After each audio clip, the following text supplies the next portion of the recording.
코브라 카이의 대단원의 막이 내렸고 이 시리즈는 우리 캐릭터들에게 완벽한 마무리를 선사했습니다. 하지만 조니 로렌스는 어떻게 될까요? 그리고 코브라 카이 세계관을 이어갈 프로젝트는 무엇일까요? 우리는 이러한 질문에 답하려 합니다. 오늘 찰리 테일스에서 우리는 시리즈의 결말을 분석하고 각 캐릭터가 전달하는 메시지를 설명할 것입니다. 준비됐나요? 시작하겠습니다.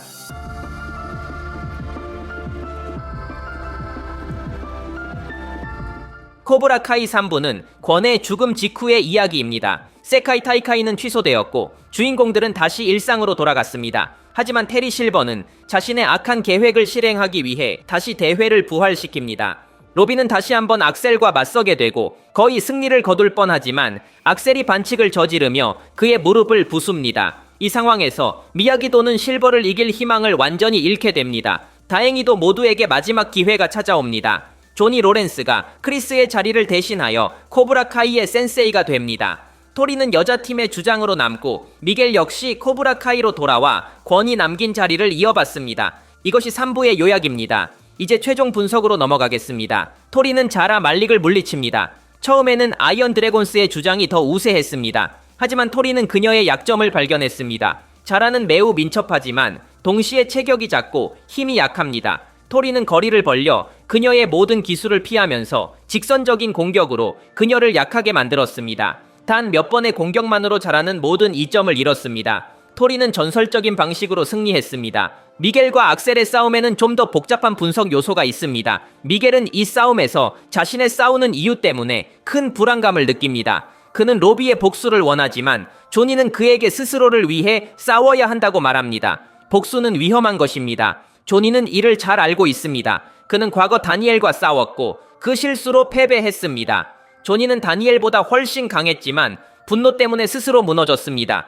조니는 이 점을 미겔에게 설명하고 이를 통해 미겔은 다시 집중력을 되찾습니다. 이는 조니가 많이 성장했으며 도장을 책임감 있게 이끌 수 있다는 것을 보여줍니다. 이번 결승전에서 조니는 다니엘의 도움 없이 제자들을 지도했고 매우 훌륭하게 해냈습니다. 미겔은 자신의 모든 과거 싸움을 떠올리며 악셀을 멋지게 이깁니다. 악셀은 어떻게 되었을까요? 처음 등장했을 때부터 악셀은 감정 없는 로봇처럼 보였고 오직 센세이의 명령만 따르는 존재였습니다. 하지만 마지막 에피소드에서 그는 센세이에 맞서는 용기를 보였고 이는 이야기의 흐름을 바꿨습니다. 실버와 울프는 그에게 미겔의 척추를 부러뜨리라고 명령했습니다. 그러나 악셀은 이를 거부했습니다. 그는 이미 로비를 부상 입히며 너무 많은 악행을 저질렀다고 느꼈습니다. 그는 조종당하는 것에 지쳤습니다. 또한 그는 여전히 사만대에 대한 감정을 가지고 있습니다. 그녀는 그를 진정으로 잘 대해준 유일한 사람이었습니다. 이를 떠올리며 악셀은 그녀의 남자친구를 휠체어 신세로 만들 수 없었습니다.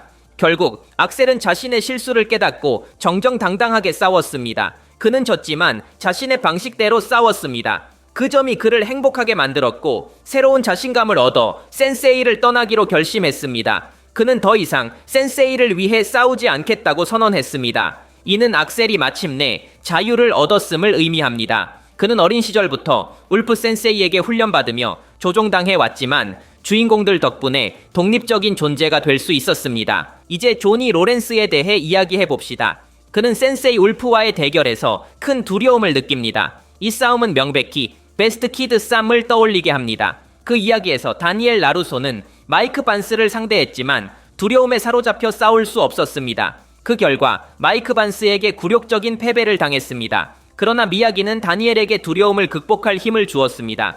이번에도 같은 일이 조니와 센세이 울프 사이에서 벌어집니다. 조니는 패배에 대한 두려움 때문에 제대로 싸울 수 없습니다. 그러나 다니엘이 그의 자신감을 되찾아 줍니다. 이 힘 덕분에 조니는 결국 라이벌을 쓰러뜨릴 수 있었습니다. 결투가 끝난 후 우리는 또 하나의 중요한 장면을 목격합니다. 센세이 울프는 조니를 기절시키기 위한 강력한 필살기를 준비했습니다. 그는 조니가 그 함정에 빠질 것이라고 예상했습니다. 그러나 조니는 넘어가지 않았습니다. 이 장면은 조니와 다니엘의 첫 번째 대결을 떠올리게 합니다.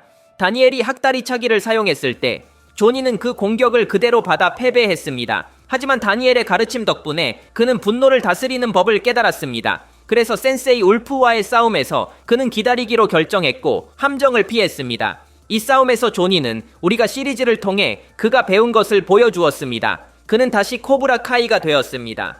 그는 여전히 공격적이고 강하지만 이번에는 그 힘을 완벽하게 제어할 수 있습니다. 코브라 카이에는 무슨 일이 일어날까? 시리즈는 조니 로렌스가 코브라 카이 도장을 다시 여는 것으로 끝난다. 하지만 이번에는 다른 접근 방식을 취한다. 공격적이지만 통제된 방식이다. 강하지만 책임감도 있다. 이것이야말로 코브라 카이를 진정으로 무너뜨릴 수 있는 유일한 방법이었다.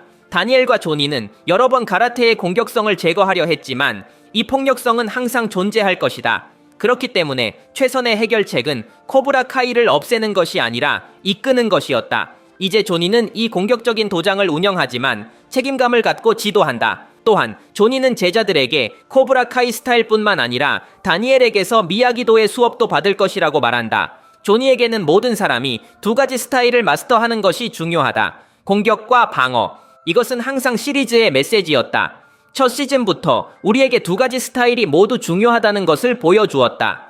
두 도장의 가르침은 현실에서 실용적인 가치를 갖고 있다. 과거의 조니 로렌스는 세상을 보는 방식이 제한적이어서 자주 문제에 휘말렸다. 그는 거칠고 필터 없이 행동했다. 하지만 다니엘 덕분에 분노와 좌절을 통제하는 법을 배웠다. 그 덕분에 그는 아들과 화해했고 심지어 가족도 얻었다. 다니엘도 마찬가지였다. 그는 평화와 인내의 길이 전부라고 믿었다. 하지만 조니를 더 잘 알게 된 후 때때로 공격적일 필요가 있다는 것을 깨달았다. 때로는 먼저 공격해야 한다. 결국 그는 코브라 카이에게서 무언가를 배우게 되었고 그것을 자신의 아이들에게도 가르쳤다. 이 시리즈의 메시지는 우리가 각 스승에게서 조금씩 배워야 한다는 것이다. 인생의 모든 문제를 해결할 마법 같은 정답은 없다. 때때로 인내가 답이다. 하지만 너무 착하기만 하면 세상은 당신을 짓밟을 것이다. 때로는 공격적인 태도가 필요하다. 그렇기 때문에 이제 다니엘과 조니는 모든 제자들에게 두 가지 스타일을 가르친다. 오직 이렇게 해야만 그들을 더 높은 단계로 끌어올릴 수 있다. 두 사람 모두 성장했다. 이제 존 크리스를 이야기해보자. 이번 시즌에서 우리는 그의 속죄 이야기를 보았다. 그는 콴의 죽음에 대해 죄책감을 느꼈다. 이 비극을 통해 그는 마침내 폭력이 해결책이 아니라는 것을 깨달았다. 그는 마침내 조니 로렌스와 화해했고 자신의 제자가 약점이 아니라 강점이었다는 것을 이해했다.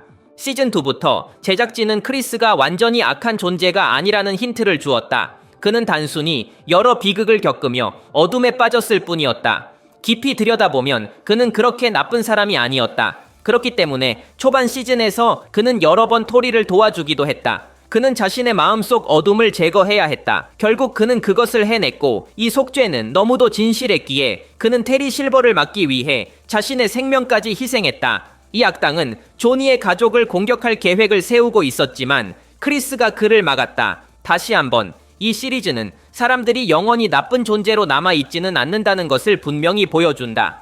우리 모두에게는 빛이 존재하며 노력하면 변할 수 있다. 또 다른 질문으로 넘어가 보자. 코브라 카이는 계속될까?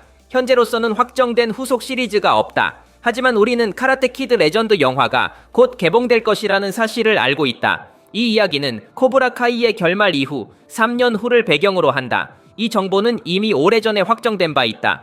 따라서 이 영화는 시리즈의 연장선으로 볼 수도 있다.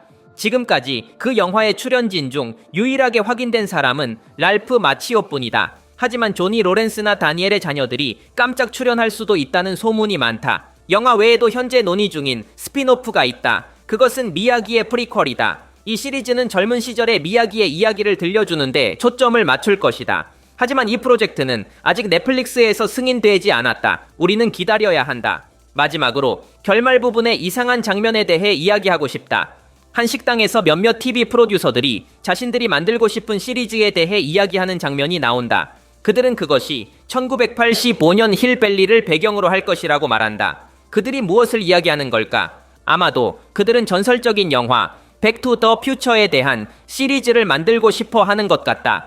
그 시리즈의 첫 번째 영화는 1985년 힐밸리를 배경으로 한다. 게다가 그들은 백 투 더 퓨처의 여러 배우를 언급한다. 예를 들어 마티 맥플라이의 아버지를 연기한 크리스핀 글로버와 악당 비프를 연기한 토머스 윌슨을 언급한다. 이 장면은 코브라 카이 제작진이 백 투 더 퓨처 시리즈를 개발 중이라는 의미일 수도 있다. 혹은 단순한 농담일 수도 있다. 하지만 여러분은 어떻게 생각하는가? 오늘의 이야기는 여기까지입니다. 영상을 좋아하셨다면 좋아요를 눌러주시면 큰 힘이 됩니다. 더 많은 영상을 위해 구독하는 것도 잊지 마세요. 들어주셔서 감사합니다. 저는 찰리이며 앞으로 또 뵙겠습니다.